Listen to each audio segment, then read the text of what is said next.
Boss man, I love your show. Camera's rolling.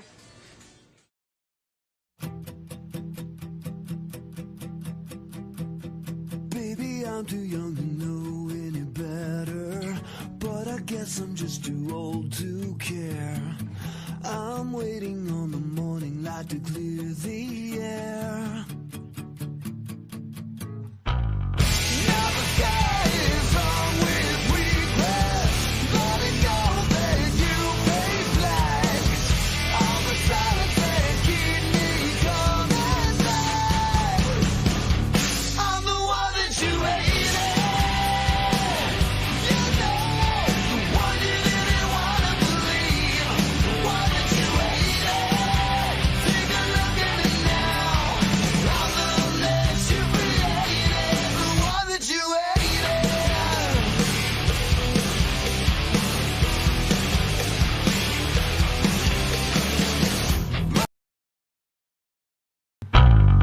Now the sky is on with regret, letting go that you pay flags. All the silence that keep me coming back. I'm the one that you hated. You know, the one you didn't want to believe. The one that you hated. Take a look at it now. I'm the one that you. Good morning, everybody. Welcome back to Dad Talk today. It's a new week. We're going to do some dad talk. I hope you are doing well. Really quick, before we start this show, many ways you can support us down there at the bottom. Cash App, Venmo, Patreon. Dad Talk today, no spaces. There's also subscriptions and memberships over there on YouTube. We got the same thing on Facebook. Dude, the Dad Talk Today store is now open. We got some really cool gear, guys. Make sure you're getting these shirts that's got these sayings. Wear them down the road. Take your cups with you to court even, if they'll allow you. That would be really cool, right? What is Dad Talk Today? Maybe you should watch it. Ah, man, what's going on? Morning, dads and ladies. CPS is the biggest joke. 3 bogus calls against me that luckily went nowhere. Wanda Best, it's Monday. Let's get this started. Tiffany, Derek, Katie, Rob, Father X, Lauren, Manda. What is up, guys? You know what? I just want to give a hand clap for you guys really quick. Thank you. Some of our most loyal supporters. They'll be some of the first ones in here. You guys get that contest going on. Let's see who can be the first one every time. And if you want to make sure that you're getting the notifications when we go live, you can't just subscribe, whether it's on Facebook or YouTube. You have to ding the bell. And when you ding that bell, you say, I want to get notified. And when this show starts talking, I feel sorry for you wanting to hear this guy talk. But no, we're doing some serious work here, man. And we got a lot of exciting things coming up. And I'm going to talk a little bit about those. And then we're going to get into a conversation that I get requests to talk about all the time. I'm going to be upfront with you in this. When we talk about family law issues, the challenges that dads face, it is a very big and very deep rabbit hole. It goes in so many different directions. I've never heard one person that's an expert on all of it. They're just not. And I am by far anything but an expert. I'm not an attorney. I'm not on here giving you guys legal advice. At the same time, CPS, man, I had 2 cases last week, guys, where there were children that passed away, that died, that could have been prevented. These are cases that was reported on. They had the parents saying, what is going on? You need to help me. Nobody listened. The name of that organization is Child Protection Services. Many of these cases where these things are going wrong, CPS is usually named in it. And there's usually a parent saying, look, man, they didn't do anything. It's supposed to be Child Protection Services. Where is the protection, guys? That's what I want to know. Do me a favor. If you're watching this there on Facebook or if you're on YouTube, make sure to like it. Make sure you hit that share button. Comment, welcome people as they come into the feed, and let's show the power of Dad Talk in this community, man. I want to be honest with you guys. It's hard being here sometimes. I think when I say that we're having to give birth to a movement, it really feels like it. For so long, I think there has been many dead ends. There was people that had good aspirations. They've been working towards this for decades. Where are we, guys? I'm going to be going later on this month. I'm going to be doing a live talking about the child support upon conception bill. They want to go back 9 months on you. Some of these bills say you don't have to take a paternity test. Do you understand what's going on? And the same people are going to the legislation and they're finding out some of the guys that was claiming to be father's rights guys and wanting to do shared parenting bills at one point in time are now the ones sponsoring these bills. I want you to think about that. Does that make you as mad as it makes me? Look, I'm not trying to crap on anybody's efforts or poo-poo on anybody's party. At the same time, man, imagine going to abusers and say, hey, stop the abuse. Many of these parents are going to today's subject, Child Protection Services, and saying, will you do anything? And they don't do anything. We keep going to people that seem to know what's going on behind the scenes, and they don't do a damn thing. When do we change that? And the way that we're going to have to change that is by organizing and getting all of you guys to the table and telling the stories like they've never been told before. Every time we tell a story, most of the stories that I've got on this show is a story that I've reported on, and people start coming in the inbox afterwards saying, I went through that same thing. And then I start finding out these are not one-offs. They're just waiting for somebody to speak up. They were waiting for an opportunity to feel like they were represented. At the same time, I think the strategies have went in a completely different area. People always fighting over money. They're always fighting over who's going to be the spotlight on this. I'm going to tell you again, last week, man, a couple of kids that passed away. Had a father that ended his life. I have to be careful on how I say that. But these are serious subjects, guys. And the world, the future generation is waiting on us to do what we need to be doing. You understand? I finally got to give everybody the update. I made this GoFundMe, and let me go ahead and explain this. This is really ticking me off, man. I don't put much time into haters. This is what happens when you go and try to make change, guys. That's when people start rearing the ugly head. Reminds me of the ex. You know, people don't just go away. You can try to get away from them, but they just keep coming back. I don't understand it. The Mass family has a lawsuit against Rebecca Brashear. I'm not going to talk too much on that. It's an active litigation. The last thing I want to do is be saying something on my show that hinders that process at all. At the same time, this is not the state case. This was a civil suit that was filed. There's two different attorneys that are helping. Okay? Have you guys heard the amounts of money that people spend in court trying to find out what's going on? It's a lot. It's a lot. And that's why I started this GoFundMe. And I had a few different people. I really would have thought they had known better. But Eric, why are you raising this money? Think, man.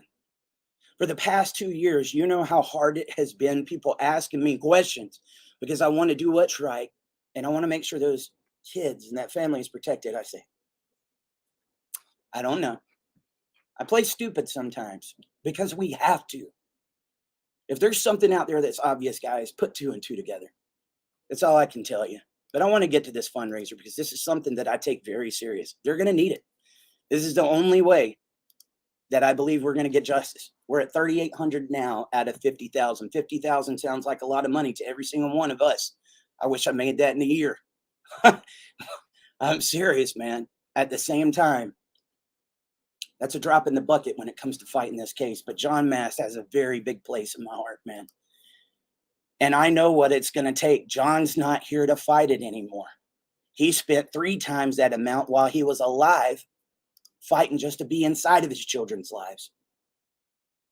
And I want to make sure that when the family goes, that they can put 100% of their concentration on that and not have to worry about finances. It's a big step for them, man. They don't like being in the public. They don't like this. I'll be honest with you. But they said John's legacy is too important to not speak on it. And that's why I'm become the microphone, the piece. And I'm going to tell you, not easy for me to do it either.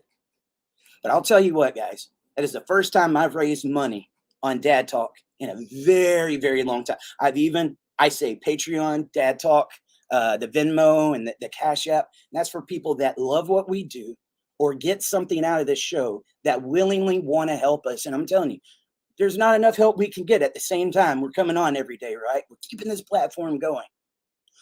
If we can hit that goal, I'll even come on live and let you guys see me. It's going to the family. Don't let anybody detract from that.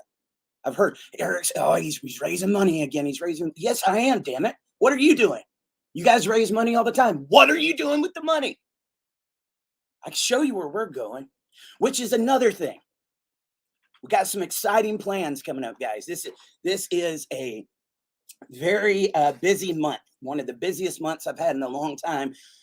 Could end up being the busiest month of ever that we've had. We've had a lot of busy months when it comes to Dad Talk. There's 3 different documentaries that are being shot at the end of this month. None of that came from this community whatsoever. There was somebody that seen the hard work that we're doing over here. They like the fact that we're not sugarcoating it to you, trying to talk strategy or any of that, and saying what needs to be said. They want me to even get even harder with it. But they said, you've got a vision. I believe in you. What needs to be done? I've got 3 stories that I am going to be reaching out to. We got one in Colorado, we got one in Anaheim, California, and we got one in Detroit, Michigan. We are going to be filming those all at the end of this month. And because we have a crew on it, we didn't have that with I Stand with John. I was running in social media, the telephone calls, the podcast, doing the video edit. We was doing all that, the travel. We didn't have that, so it took a lot longer. They are expecting these to take about a month apiece. So we should, like in a 3-month span, it might take a little bit longer, but I don't expect it to be too much. In that 3-month span, you're going to have those 3 documentaries come out, and they are going to be centered towards these issues. These are stories that the mainstream went after. But the family saw what we were doing and said, gave me a call and said, we want to give it to you because we can tell your heart's in the right place. Dude, I take that serious. You want to know how serious I take that? There's 5 guys going down there working for almost 2 weeks. Every one of them's getting paid. Except this guy. Now, hopefully later on, I got to be able to sustain myself too, but that's how much I believe in this movement, man. That's how much I believe in what we're doing. And I hope you guys can see the work that's being put in. And when it comes out, you support it. We did I Stand with John for free. I think it's going to be like $5 a piece to watch these documentaries when they come out to recoup the cost of the person that believes in this vision. And dude, I am so excited that we finally got somebody that's given us the opportunity to give these stories the integrity and the respect that they deserve. All 3 of these stories is where somebody lost their life. 2 kids, 1 father. And that's going to be one of the hardest things that you can ever do. People don't see what happens once the camera goes off. The other day, talking to Justin Noel, while he was crying about his 14-year-old son dying. I was about to go crazy, but I had to stare at him. What happened? Tell me what happened. We got to get the story out. And I know what those questions are going to do before I do it. I'm not stupid. We're talking about somebody that lost their kid, that lost their fathers. But in order to tell the story, you got to ask. That's heavy, man. It's very heavy. And it is very hard for the families to do this. One of these stories, dude, it just happened last month. Still very fresh. Father now gone. It's very, very fresh. When I Stand with John went down, we were filming that in the funeral home, guys. The family was interviewing in the funeral home. It's crazy. At the same time, we got 2 professional filmmakers that are going with us and helping. This should be a lot better quality than I Stand with John. I'm proud of I Stand with John. We had to use stock footage and some of that other stuff to pull it off, but we did it. We did it for free. And make no money. I actually put money towards it, trying to get that story out there because it needs to get out there. And we didn't go away. There's actually 3 more media projects, guys, that are in the works right now, that have already been in the works. And now these new 3. Plus, I got the book coming out later on this month, and I'm dedicating that to this movement. I'm not holding back. It's time that us dads start saying what all dads have been wanting to say for a very long time. I knew when the message started going in this direction where I was going to get attacked. You should have never had to go into the family court in the first place. Forget about your case.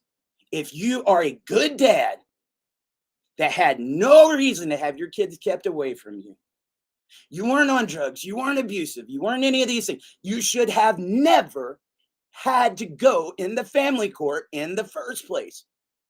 At some point in time, they thought it was okay to put a price tag on your family and say, this is what it's going to cost. I'm sick of people saying this is how you win in family court. There's always going to be somebody losing in family court, but there's always somebody that wins. It's the family court themselves. This thing needs to be revamped. And anybody that can agree with that message, you know what? Do what you do, man. But that's what I'm going to do here. You understand? And that's why we're going to get into today's subject. I have no idea what I'm about to be looking at. The only thing I did was go to Google and pull up the failures of CPS. We're going to read some of these together. I want you to see what's going on behind closed doors. Okay? Can we do that? Let me get back to StreamYard and make sure I'm down at the bottom of the screen. How is everybody doing today, by the way? I hope you are doing well, man. Sorry, little lit up. Got out there, got in the gym, got my beard butter. Does it look better now? I put it in afterwards. I didn't think about it. When I first put that picture up, I had just got out of the gym all sweaty and everything. It looked all wiry. That was not their beard butter. It was really cool. It's called Maestro's Classic. Thank you, guys. Thank you. I was not paid to say that, but I did get some beard butter. Really nice guys, man. They did that on their own. The failures of CPS. The system is failing the children. Here we go. WFAA. This looks like, sorry, I burped. It was coffee. Happens. I'm human. I ain't hiding nothing from you. WFAA. 4 cases in which CPS mistakes may have contributed to deaths. Hey, look at 4 cases where CPS workers made mistakes and the children they were assigned to protect died. This happened in, looks like March of 2015. Colton Turner was found buried in a shallow grave in Austin in September 2014. His mother and stepfather had been charged with injury with a child in connection with the toddler's death. A Texas Department of Family and Protective Services investigation concluded there had been a litany of failures on the part of the CPS investigator. That investigation found the investigator failed to try to find Colton or to obtain copies of photos after finding out that pictures of the boy showing him with marks and bruises had appeared on the mother's Facebook page. It also faulted the CPS worker for not appropriately investigating Colton's living conditions. The investigator and 2 supervisors were fired. 2, man. Brandon White, 15, suffocated after he was tied up at his home in Denison in January 2013. His mother's boyfriend was convicted of murder. Look, man, both of these cases, there was a stepfather or a boyfriend. All right, let's see how much that becomes a common connection in these. His mother received 10 years of probation for injury to a child and unlawful restraint. Records showed CPS received repeated complaints spanning more than a decade that Brandon, who was autistic, was being abused and neglected. The reports included that he had black eyes, bruises, and had been burned with a cigarette. Caseworkers ruled out abuse, leaving Brandon in the home. A CPS spokesman said an internal review found that there had been very poor casework. All right, here we go, another one. Alicia Moore, 16 years old, was found stuffed in a trunk along in a road, Van Zant County, in November 2012 after being abducted in Greenville. Her uncle, Michael Moore, has been accused of capital murder. Records show 2.5 months before she was killed, a CPS investigation had been opened into whether the girl's mother was adequately protecting and supervising the special needs teenager. Alicia had already been removed from her mother's home twice before. Prosecutors have alleged that former CPS investigator Rebecca, what the hell that is, Ross, and 2 supervisors falsified records in connection with Alicia's case to cover up the lack of an investigation. The criminal cases are still pending. Attorneys for the 3 workers have denied any wrongdoing. Tamron Klapik, 22 months, was pronounced dead at an Abilene hospital in August 2012 after being found unconscious in a urine-soaked bed at her family's home. An autopsy found that she died of starvation. The child's mother told the authorities that she was too stressed out to care for her 3 children after her husband was deployed overseas. Her mother was later found guilty of injury to a child. The caseworker who had been assigned to investigate complaints of medical neglect against the child's mother had closed out the case just 6 days before the toddler died. The review found that the employee hadn't seen the family in about 10 months at the time she closed the case. A former CPS regional administrator was indicted on tampering with evidence charge last summer. When I go back to that, you know what, guys? The crazy thing, oh, you know I'm about to leave, don't you? You ain't playing that on me. Let me pull that back down. You know, the crazy thing is, guys, every one of those cases were involving mothers and single mom homes and stepdads. You know, I know that there are as many different situations out there, but that's becoming more and more common.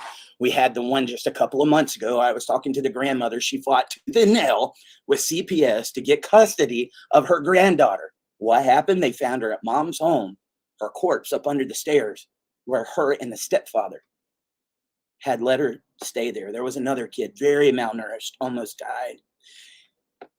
Here's the troubling part. It's one thing if these cases were going on and CPS didn't know about it. Child Protection Services. People are coming to you saying, my child is in danger. You are the ones we are supposed to report it to, and you don't do anything. Now, I've talked to former CPS workers there in the state of Texas, and they gave me some of the behind the scenes. I forget what area it was, man. It was like a huge area there in Texas. They had 3 CPS caseworkers. It was like, dude, you have no idea what it's like. It comes from the management. It falls down on the caseworker if something happens. But really, when we talk about the management, they're constantly saying that we got to keep a quota. We got to close these cases as quick as we can and then get on to the next because we've got so many coming in. We don't have the training. We don't have the man hours. And there's cases where it needs more looked into it that nothing's happening. And then there's cases where they never should have been involved in the first place. Talking about these family court cases where false allegations and stuff like that are coming in that they get involved in and take children away. Dude, there is an incentive when a child is readopted back out of the system. Now think about that. How is Title 4D played into the family courts? They get an incentive off of broken families and child support. Much like this bill that's coming up, this child support upon conception that they're wanting to push, right? Yeah. Are you guys seeing a connection here? And this is what I say, man. In order to be able to organize, if I can, because I don't want to just speak about the problem without trying to talk about solutions, guys. Okay? I don't want to do that.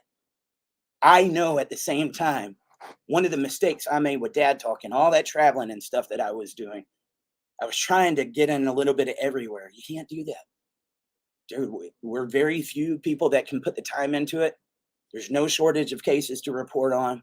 But what I can do is I can be the media that helps tell what efforts are going on over there. Just because I'm not big on politics anymore or I don't want to go to those conferences don't mean I won't help put a spotlight on the people that do. Even though we're not going to a political conference next month, I've got some of my team going out there so that we can go and do these documentaries. I still want to make sure that we've got an eye on what's going on. However, something like this with CPS, you need an organization that does nothing but focus on that full time. And guys, what does that mean? This is somebody that's probably going to have to start a nonprofit.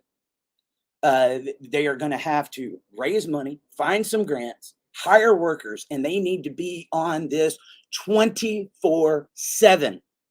You understand? That's not me, but we need to see people doing that. CPS needs its own organization that does nothing but focus on what's going on behind those closed doors, much like the John Mass Foundation is wanting to deal with the false allegations and the custody exchange murders, much like Carnell Smith is wanting to do this on paternity fraud. Okay, dude, I was shocked to see, you would think paternity fraud is like one of the smaller conversations. The paternity fraud was the number one thing we've been getting talked about on some of these other platforms. I put up a video of Carnell, went to like 300,000 views overnight, man, and started having people reach out to me. That's where I met Jimmy Smith, who was on here yesterday. And let me ask you guys a question. How did you enjoy Jimmy? Right? Yay. Dude, that guy has such an interesting story. And I told him he's got to share more of it with you guys. But here's this big guy, 6'6", that went his whole life without his dad, being told somebody else was his father, and then found out about it later. It was because of the way that we're doing these things that we're finding people. But what I would love to have inside of this community, okay, is these organizations. So when people reach out to me, I say, dude, you need to go talk to these guys. They know where to go. Unfortunately, what's happening, we're getting flooded in the inbox about cases about CPS, regular divorce cases, false allegations, you name it. And they'll send me their court documents. I'm not an attorney. I am a voice. I'm a voice. And I think this is very important because we need the awareness in order to be able to organize. At the same time, we got to get some more people active in places that we can say, hey, you're here. We are glad you're here. You need to heal. You're amongst people that know what you're going through. At the same time, we need you involved. Let me introduce you to somebody over here that can take it the rest of the way. Okay. I'll end up getting on advocacy, dude. It's hard sometimes. I'm trying to run a podcast, but I'm an advocate. At the end of the day, I'm an advocate. That's why we went and marched to capitals and stuff like we did. I could have sat at home and just made a show. I wanted to see the solutions behind it. I wanted to see the atmosphere for myself to gauge, like, is this feasible? And are these people listening? Every once in a while, we might get a small win. And we think, okay, it's moving in the right direction. Dude, this is such a disastrous thing when families are being broken apart, when people are making money off of this, when kids are being adopted out and being taken from homes they never should have been taken from, when kids are losing their lives, when they had parents that came up to them and said, this is what's going to happen. We don't have time to play around. And it blows my mind. You know, a lot of people think, they don't know about it. Dude, when I've went to some of these conferences, all the politicians, one of the first things they'll mention when we start talking about this is, ooh, CPS. CPS really has failed. Dude, we'll sit down, we'll interview, we'll talk to them about it. And then afterwards, I never see them talk about it. I guess it's just a talking topic when you come on the show. These are the guys that are making the laws. You just sat there and told me you know what's going on behind closed door. What in the hell are you going to do about it, man? Serious. Anyway, that was just one article that went through 4. Let's look at some of this together, dude. All I did was pull this up. I said, I'm going to go through it with you guys. Some of these stories break my heart. But when I sit here and talk about it without showing it to you, people might not understand the seriousness of it. So let's do this together.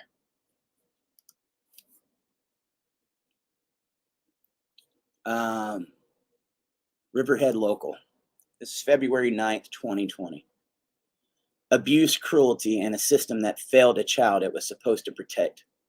Questions that need answers in the death of 8-year-old Thomas Valva. Oh, I didn't know that's what we were coming with. Now, this is a case where the dad was involved. The dad was a cop.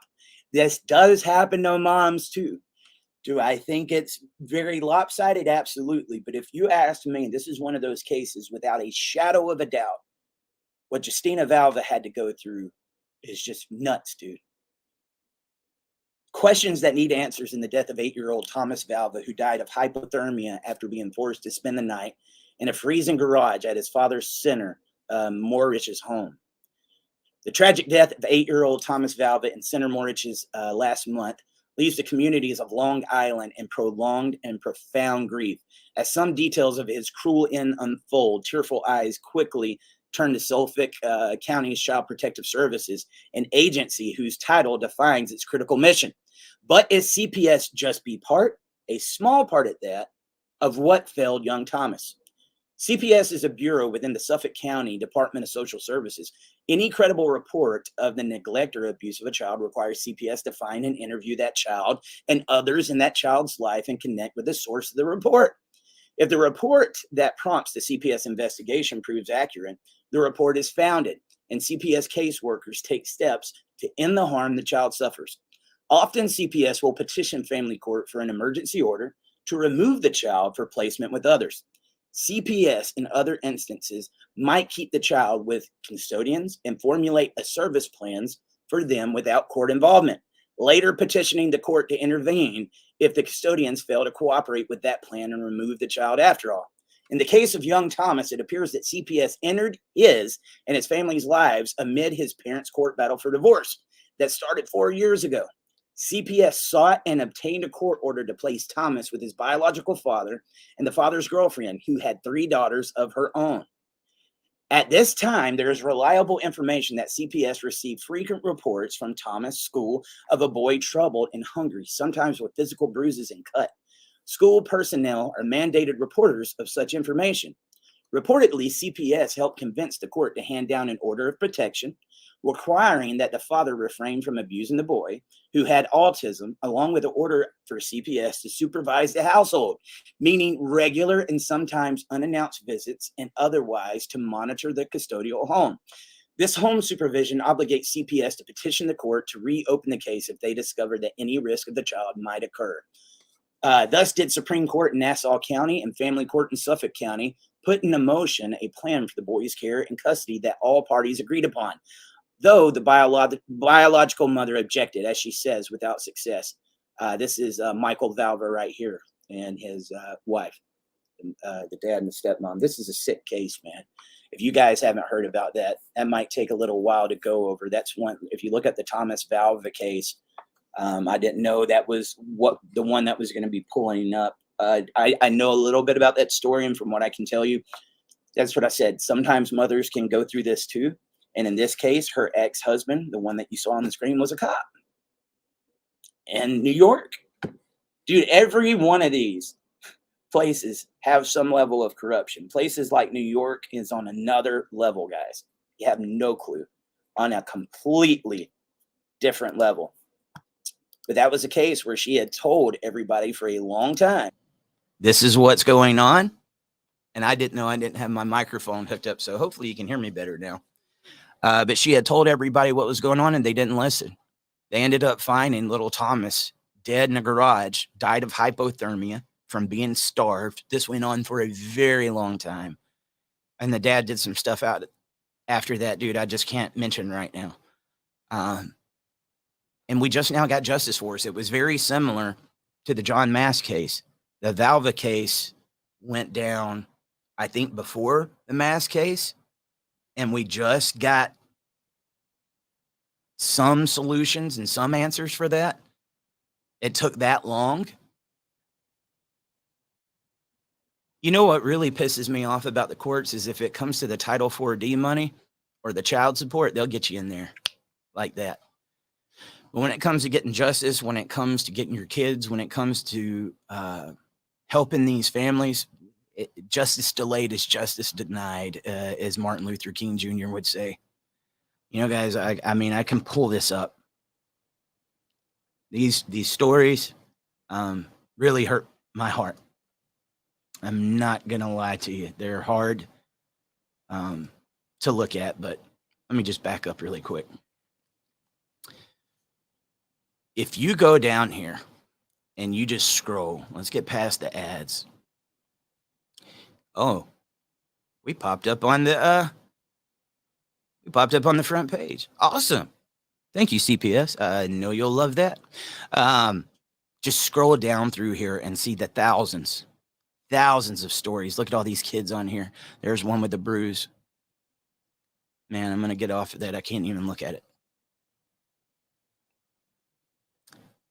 I'll be honest with you. I haven't had as much time, I think, over, like I said, the past 3.5, 4 years. We've really tried to focus on the shared parenting and the politics, hoping that was going to bring some solutions. At this time, I want to go back to the fathers, the families, the moms that are going through this too, and start exposing these stories as of what's going on.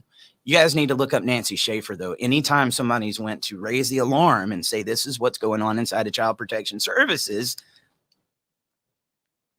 it's dangerous. But we can't be afraid of that. I'm limited on my knowledge about it. I pick up bits and pieces here and there. I mean, in the case of Justin Knoll, who was on here this past weekend, he told him, look, my son's a diabetic. This is what's going on. Will you do something about it? No, hey, listen. You know, if something as simple as that boy having a meal, We can't say that for sure, but just him having regular meals and having somebody check on him with his sugar, he might still be here. 14 years old. He hadn't even really got to start his life. He didn't even get independence, never got to start a family, never got to have kids. Justin never got to have grandkids with his son.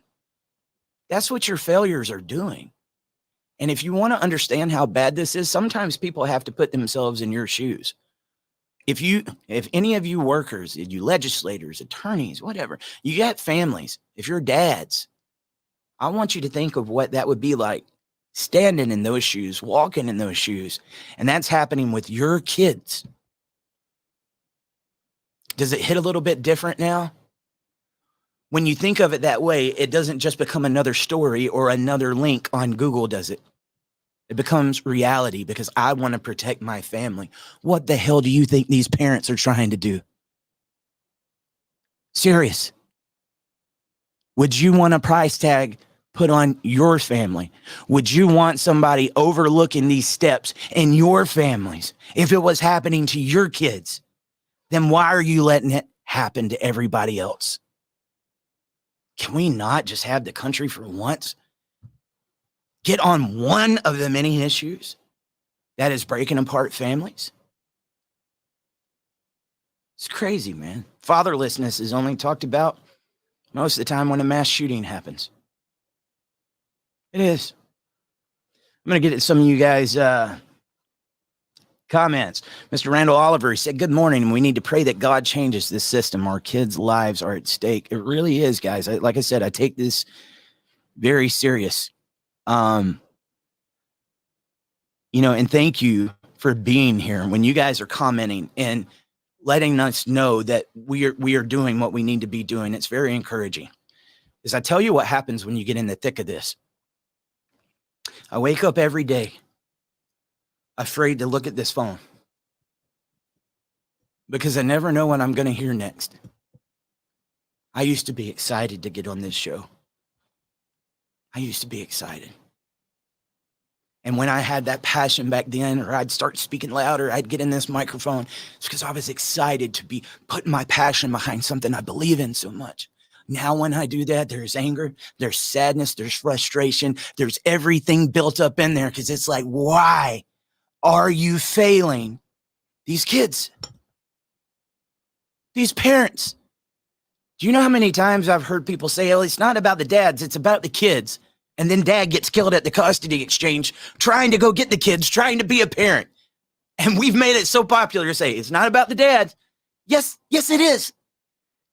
Yes, it is. When did it stop becoming about him too? Everybody matters. Dads, you matter. Don't let nobody tell you it's not about you. It's just about the kids. You being here, taking care of yourself and doing what you're doing is you fighting for your kids. You being on this earth, you taking care of yourself, you protecting that time with them is building into your children. Look at what are happening to the kids that don't have their dads. CPS, do you not see what's happening with the fatherless crisis? I think we need transparency with this. This Title IV-E, you hear about Title IV-D, this Title IV-E money and some of these incentives. How much is being made off of these adoptions? You know, nothing ticks me off more than when we have one of these dads that come to the show saying, I found out my ex put my kid up for adoption, put it in the system, and I had no idea. Now that I want to be with my child, they won't let me. Why would you withhold a child from a father that wants them? Why would you place them with a stranger? And look, adoptive parents, thank you.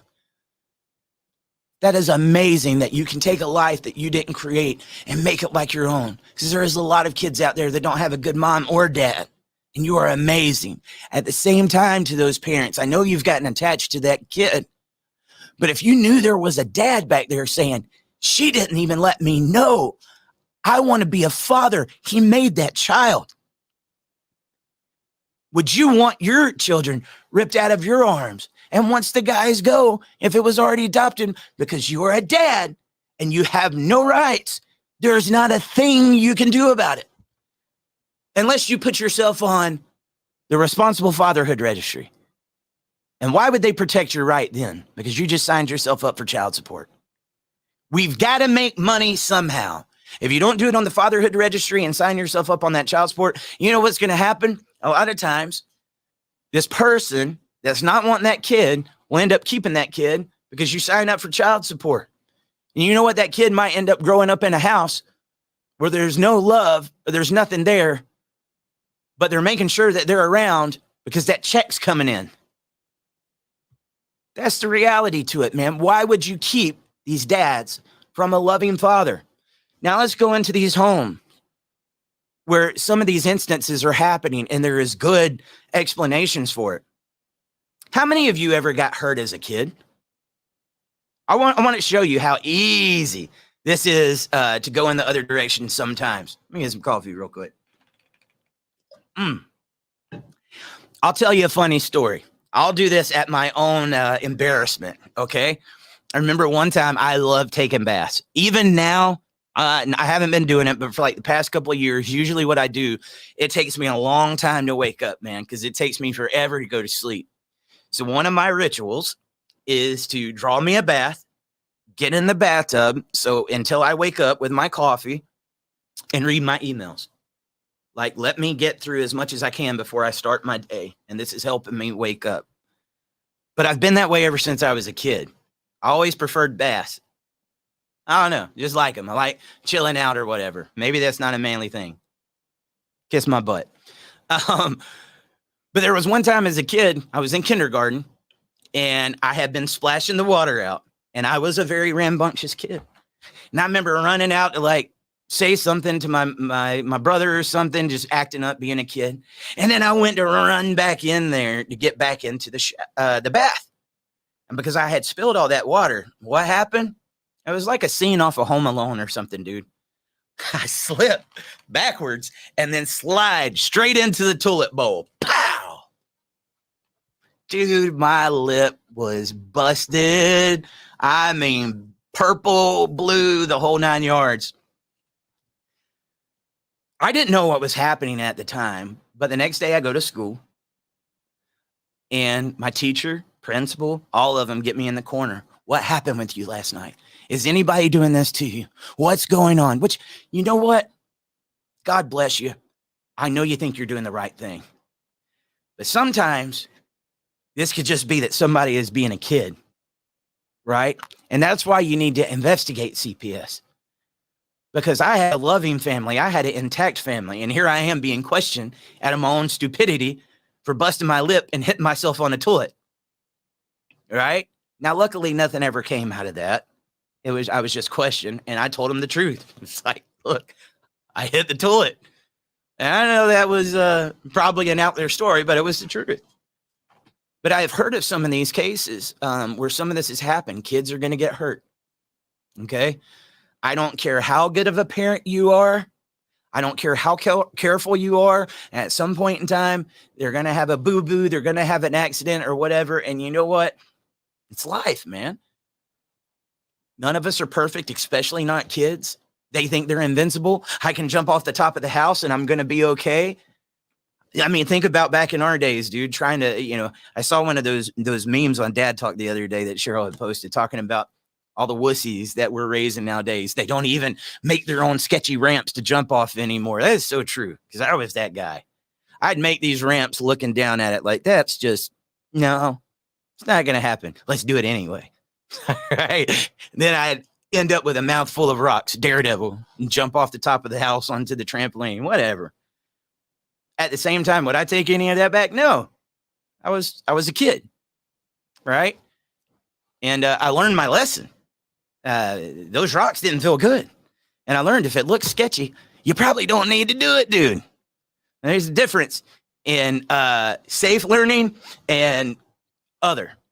At the same time, those cases, if they went, sat down, investigated, you should be able to tell what's going on. But they go to school nowadays, if they got a bruise or something, they're automatically going to think parents doing something to the kids. And the scary part about that is, and I say the same thing with false allegations and these restraining orders that we're seeing, there are kids that are being abused. We see the trials of Gabriel Fernandez. We see Thomas Valva, the other 4 cases that I pulled up a second ago. There's cases where these kids are being abused. And the same time, there are those parents, or there are those people that are seeing that screaming. They are not being fed.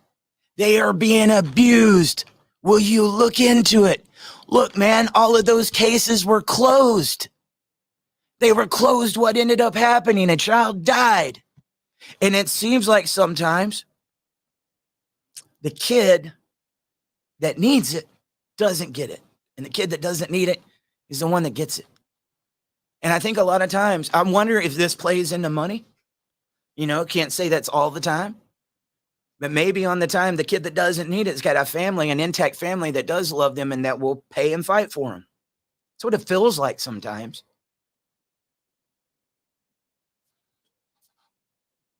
You know, at the same time, if something was to happen to a kid and because you didn't make the right call, you never forgive yourself. There's the other side of this. I talk about CPS as an organization. Your training sucks, obviously. You don't have enough people. There's too many of these cases that you're getting wrong. Something is going on. We need to sound the alarm.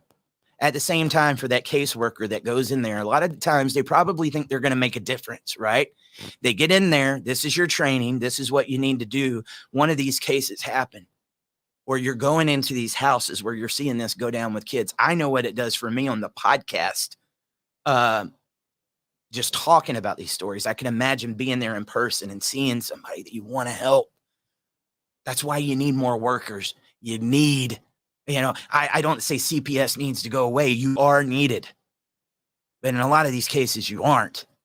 And your training somewhere along the way has went in the opposite direction. And at the same time, there should be no incentive for you being involved in these cases. There is the problem with the whole system. There should be no incentives off of broken families, off of abuse, domestic violence. I mean, you name it. There should be no money involved whatsoever. But it is. And as my buddy, I see down there in the comments, Mike Whitney has said many times, where there is money, there is mass corruption. And we've seen that. Why is our country $30 trillion in debt now? Because they don't know what the hell they're doing. They don't know what the hell they're doing at the same time they know, right? And it's not worrying about what the world's going to be like 50 or 100 years from now. What can I put in this right now? What can I put in it? I think I got $5. But that's all they're worried about, man. And some people get so jaded over money. Can I just say something? I hate money. It is a necessary evil. I'm glad that I have it, that I can continue doing what I'm doing right now, sustain my family, and not have to worry about it. At the same time, I hate it. Guys, it's something that you cannot take with you. Some people stress out so much over that fake piece of paper that they think holds this value and the key to happiness in this world. And they don't realize the real life consequences off of that illusion of value and money. Because I got this, and more important, I can do this, right? It gives me power. I hate it. Most of the fights that I see even here, money, family court, money, attorneys, money. How much more? I'll do anything you need me to. This is how much it costs per hour. I'm sick of seeing all these guys and these families being broken up over money. What are you going to do with that when you pass away, man? Wouldn't you rather know that I took what I needed in order to make it, and I live comfortably, but I didn't stress and say that I got to have all this.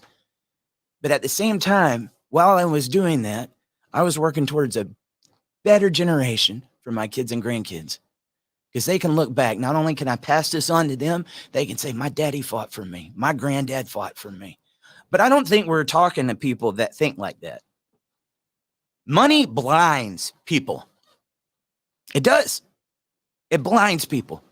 I have seen more friendships, more families, Businesses, you name, broke up over that more than anything. How many times have you seen somebody when they pass away, a family will be in complete disarray because they're fighting over who's going to get what in a will? You know, luckily, when my dad passed away, we didn't have that. But I have been a spectator in many of these cases where I see these families that claim to love each other. And when somebody passes away, oh, no, that's my inheritance, man. You got to be giving me this. You know, one of my stories from that, one of the things that I got from my dad was his gun. And it's not even a gun you can shoot, man. He had a double barrel 10 gauge. It was more of a showpiece made in like 1870 or whatever. He would take it out and show it to people. I bet you don't want to shoot that. Hell no, you don't want to shoot that. But at the same time, it was one of his prized possessions because he liked to talk about it. That was the one that I got. My brother and my brother-in-law got a different one, but I wanted the one that he talked about. I didn't want the one that I needed to use because I had sentimental value to it. Where was that when I was growing up? It was in his closet. Where as a kid, I would go and steal his shirts because he wore like 3X and 4X shirts, 6'9", size 17 shoe. I'd go steal those shirts to sleep in, and I'd put my little feet inside those size 17 shoes and just try to walk around because I wanted to. It was my connection with my dad, man. How many of you have done that? Put on your parents' clothes or whatever. Well, I did. And when he passed away, that was the one that was gave to me because I had the sentimental value to it. He's been gone 10 years as of last month. You know, it was just maybe 2 or 3 months ago that I went and got that because his closet is still there. And I just wanted to be able to walk in there and see that part of my dad laying there.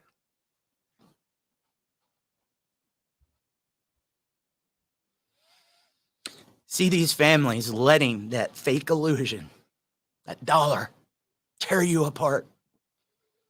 What are you teaching your kids? I know you may have it hard, and I'm going to tell you right now with this inflation, it sucks. It sucks. I know it's taking a lot more. Damn, dude, when I go to the grocery store and I see $9 for like a dozen and a half of eggs, it's like, where have we went to? Like, I understand it's hard, but if you got what you need and you can take care of yourself, some people spend their whole lives working towards that retirement. I got to have all that retirement money. I got to have comfortability.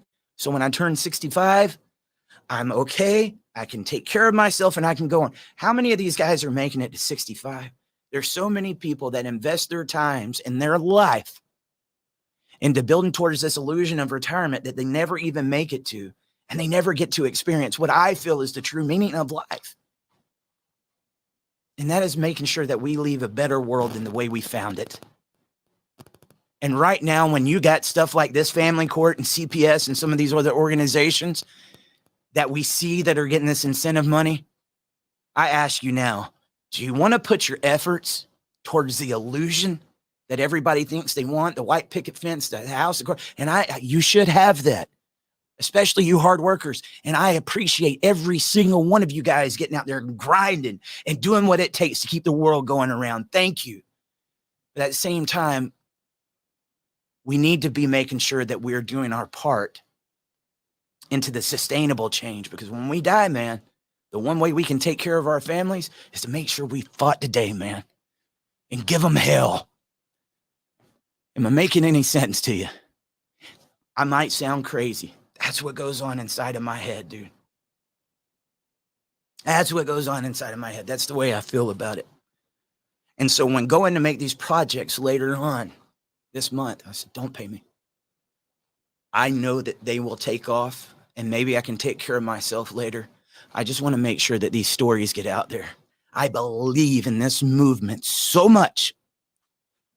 Put them nuts on the chopping line, man. I'm ready. Without no risk, there's no reward. There's been a big risk in doing what we're doing right now. When you talk about these issues, buddy, that's a risk. Mark Angelucci, Nancy Schaefer, they do a really good job holding you down.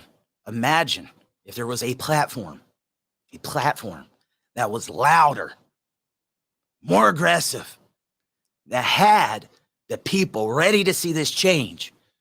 To when some of this stuff gets swept under the rug, we all pick it up and say, look what's under here. Look what's under here, man. You ain't hiding from us no more. That's my vision, man.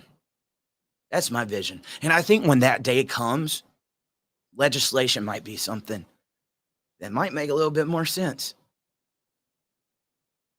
I can tell you right now, I've had the conversations. I did the traveling. Many of them talked to me about CPS, family court. And it took me a while to just sit down and think about it. When you hear them talking about it, you think, man, you get it. You get it. Good going, man.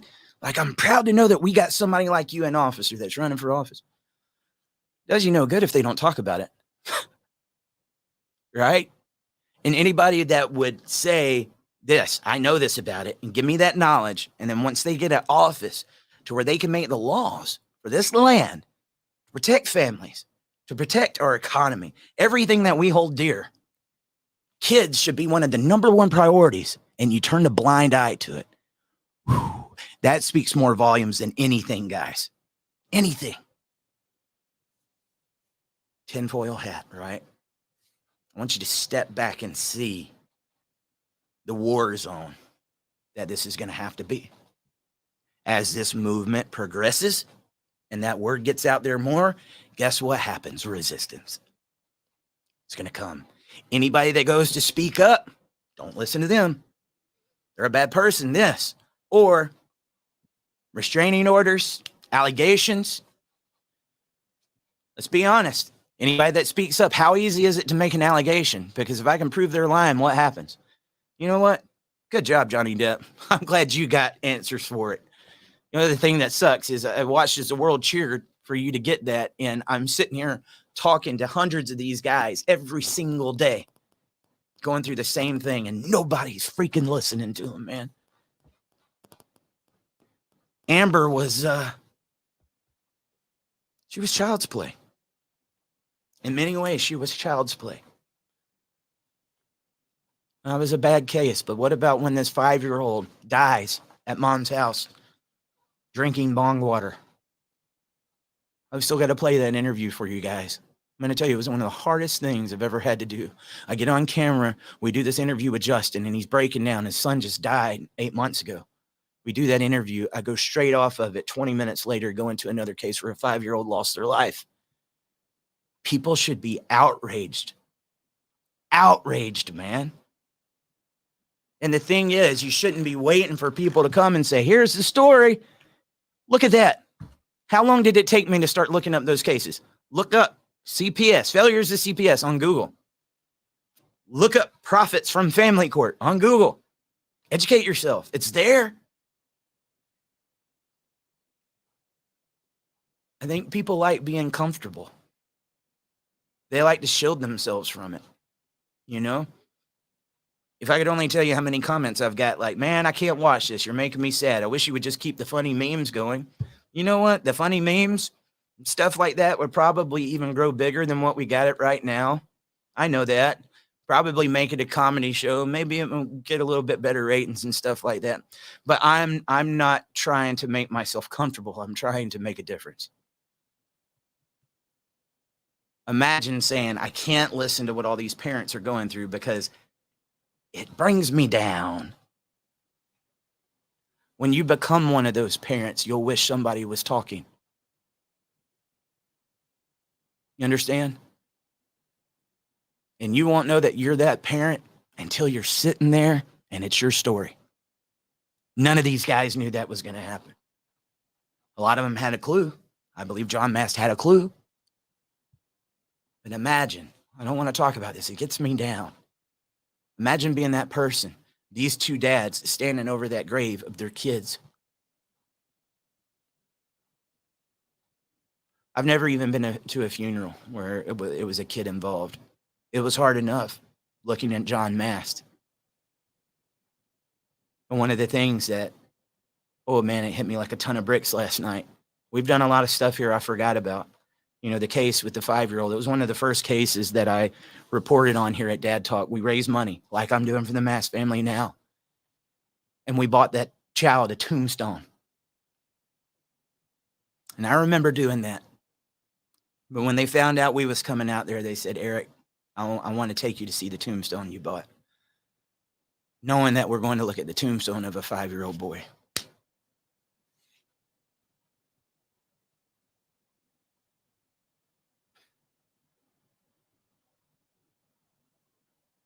If that's not enough to make people just stand up and line up, dude, I don't know what else is.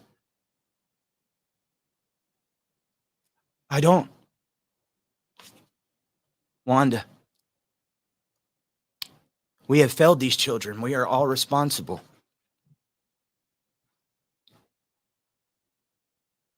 Can I be open and honest with you? I feel like I have too, Wanda. And it wasn't because I wasn't trying. We're having to learn. There is no handbook to doing this. There's just not. Made many mistakes. I'll probably make many more. I'm trying to support a family, fight my own battles, plus do this. But at the same time, I felt like I failed. Because I was saying, guys, we need to get to these conferences. We got to talk to these politicians. We got to get them. And then I realized, man, this has been going on for decades. People have done it. And that whole time, these stories were happening. I took the microphone somewhere different. It needed to be here. These conversations need to be had. Who's doing it? You know, those stories, they're controversial.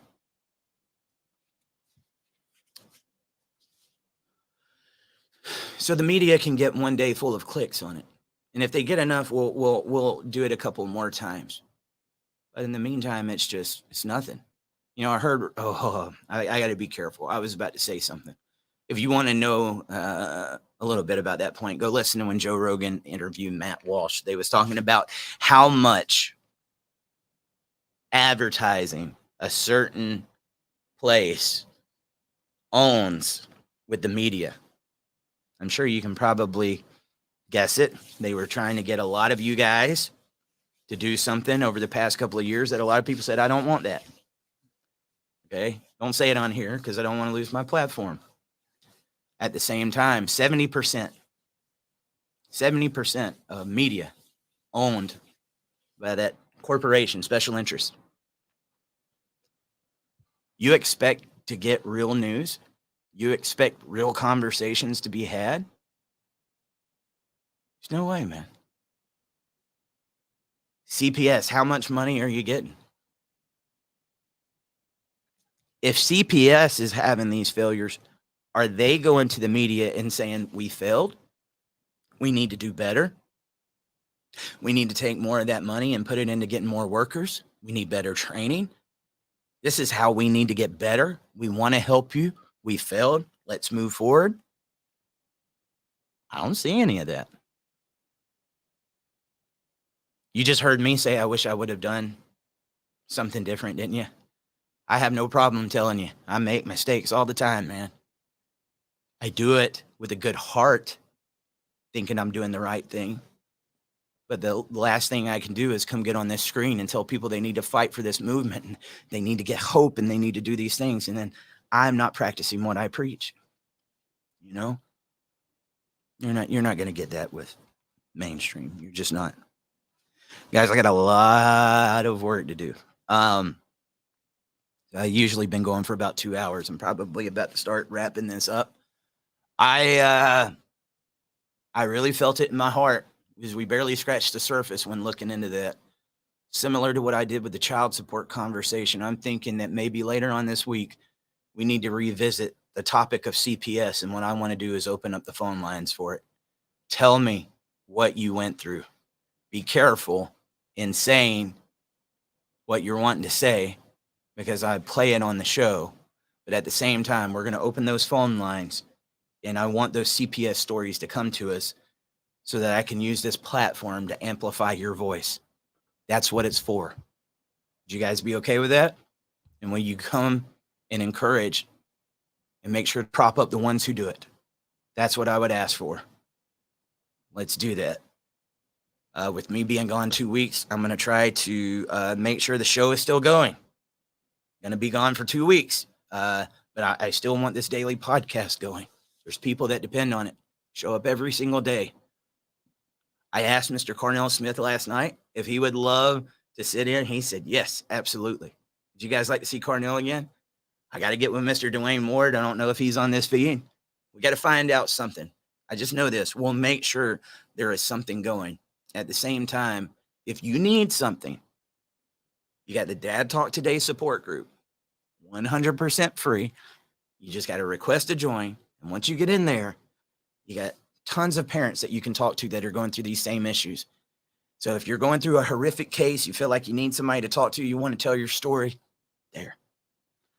On the other side of that, if there's something really important that you need to get in touch with us guys about, and understand, I can't tell all the stories. If you could see the amount of stories coming in, and yes, just about 100% of them are extreme. But if there's something you need, message the Dad Talk Today Facebook. We got somebody working that page so that they can answer the messages. I will continually say this, and people will continue to message me over on my personal profile and then talk down on me if I don't get back to them. You know, if I sit there, how many times you guys heard me say these same things? That lets me know you're not watching what I'm saying here. You want me to listen to you, and you're not listening to a damn thing that we're telling you here. So I just overruled that. For the people that do tune in, that need it, use that Facebook, and we'll make sure to get back with you. I'll be giving you updates as we go on our travels. These are going to be hard stories, guys. They're going to be some hard stories. And I've already told the families, you know what I'm going to be talking about. And I hope you guys support them when they come out. There's people giving us a chance. There's people giving us a chance saying, your movement can back it, we'll back you. Don't let me down. Don't let me down. Please. Many ways you can support the show. Dad Talk Today. No spaces. Cash App, Venmo, Patreon. You got the super chats and the memberships over on YouTube. You got the same thing on Facebook. Did you like the broadcast today? Before we end it, will you like this broadcast? Can you comment down there below what the show has done for you? It'd be nice to see it. Are you excited about these projects that are coming up? Make sure you ding that bell so you get notifications of when we're going live. We're going to continue doing what we're doing here. And guys, I'm going to keep progress with you on this. You know what? Forget about the Cash App, Venmo, Patreon right now. Forget it. I don't want anything. As much as we can use it, I don't want nothing. But I would say this right here, and I'm about to share that link down in the comments. This right here is my number one goal. Making sure that this case that we have busted our asses on over the past couple of years, that they have the resources that they need in order to fight that. I promise you, I'll come on here and show you. 100% of the proceeds are going over to them. And I'm going to tell you, that sounds like a lot of money. It's not. It's not. Not in these cases. I just threw it down there in the comments on Facebook and YouTube. I'll be back tomorrow for you Canadian guys. We got a little special treat for you. I have a country music superstar that I was talking to on Instagram. His name is Brett Kissel. You guys never heard of him? Go check him out on YouTube. Brett Kissel. And he reached out to me and he said, you know, I'm kind of estranged from my mom right now, and I'm building my relationship back with my dad. And we was talking about some of those dynamics. And I said, have you ever talked about them? He said, no, that's why I'm reaching out to you. It's time.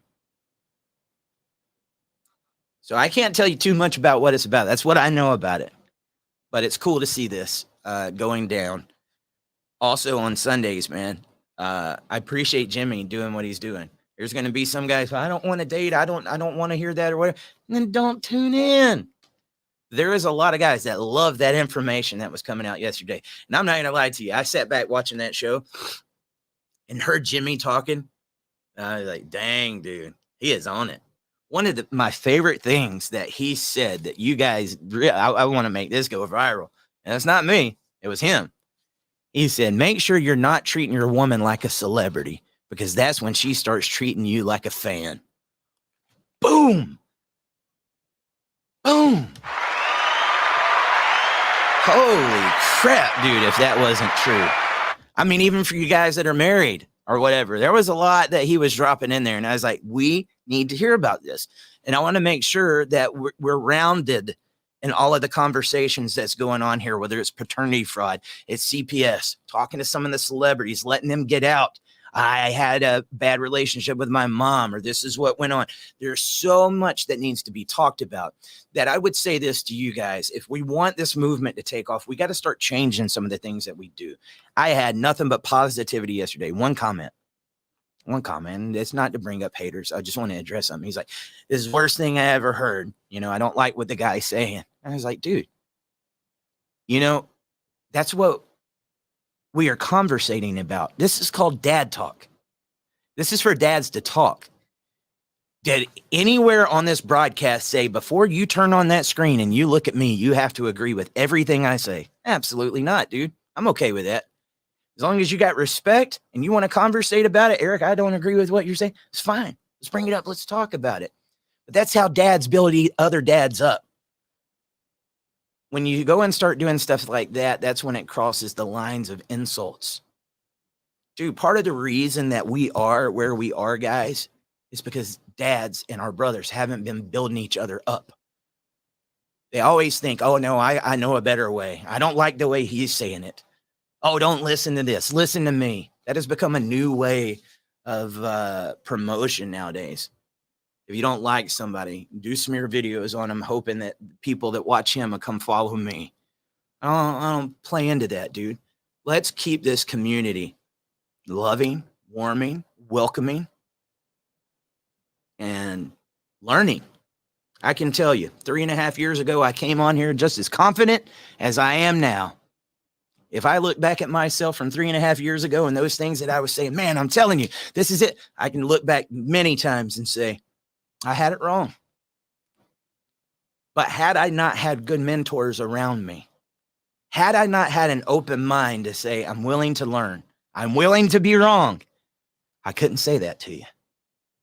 Right? There might be something on here today that I come back a week or two from now, maybe even tomorrow, like, I changed. That actually makes me excited. That means I'm learning. That's what dad talk is about. Dads, I want you to talk. But watch how you talk to each other. That's just a comment to you. That's just a picture with a name beside it. And it's so easy to just say whatever you think you want to say. At the end of the day, that is a real person. And every single one of us on earth right now, whether in your family law or not, are fighting a battle. Many of us are fighting battles nobody knows nothing about. You can even put into the negativity in somebody's life, or you can build them up. Guys, dad talk. These guys have been beaten. They've been broken down. Many of them never want to get married again. They're afraid of having kids. They're afraid of living life. They don't have no money. They are broken down. In order to get ourselves where we need to be, show them some love. Show them some compassion. Even the unlovable, man. That's the hardest time. There's places where it starts going to trolls. It's like, bye. But at the same time, man, meeting that one person that doesn't give up on them and that sees the potential and says, Dad, you do matter. The ones that get down and come, nobody cares about me.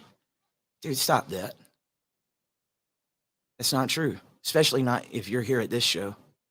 How many people that show up in the comments saying, hey, we're here to help you? There's resources out there. You just got to use them. There is. Okay. Love each and every one of you guys. Dude, I'm excited. I'm so excited about the opportunities coming up.